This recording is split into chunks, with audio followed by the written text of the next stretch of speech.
നമസ്കാരം. ഇന്ത്യൻ സൈന്യം സംഘടിപ്പിക്കുന്ന ഏകീകൃത സിവിൽ കോഡിനെ കുറിച്ചുള്ള സെമിനാറിനെ വിമർശിച്ചുകൊണ്ട് രംഗത്തെത്തിയിരിക്കുകയാണ് ജമ്മു കാശ്മീർ മുൻ മുഖ്യമന്ത്രിമാരായ മെഹബൂബ മുഫ്തിയും ഒമർ അബ്ദുള്ളയും. Navigating legal frontiers, understanding Indian penal code 2023 and the quest for uniform civil code എന്ന വിഷയത്തിൽ മാർച്ച് 26 കശ്മീർ യൂണിവേഴ്സിറ്റിയിലാണ് സൈന്യം നേതൃത്വം നൽകുന്ന സെമിനാർ നടക്കാനിരിക്കുന്നത്.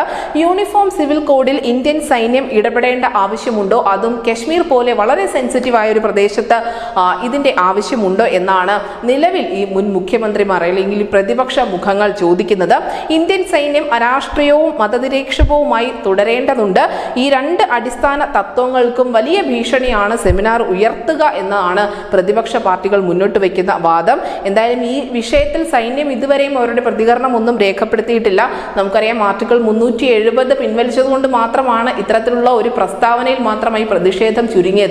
ഇതിന് മുൻപായിരുന്നുവെങ്കിൽ തീർച്ചയായും അവിടെ പ്രതിഷേധങ്ങളുടെ, അക്രമങ്ങളുടെ, കലാപങ്ങളുടെ ഒരു വലിയ പെരുമഴ നടക്കേണ്ട സമയമാണ്. എന്തായാലും ഈ പ്രസ്താവനകളിലേക്ക് മാത്രം പ്രതിഷേധം ഒതുങ്ങുമ്പോൾ എങ്ങനെയായിരിക്കും വരും ദിവസത്തെ ആ സെമിനാർ സൈന്യം സംഘടിപ്പിക്കുക, അല്ലെങ്കിൽ അതിൽ നിന്നും പിൻവാങ്ങുമോ തുടങ്ങി നിരവധി ചോദ്യങ്ങൾ ബാക്കിയാവുന്നുണ്ട്. News desk India Malayalam.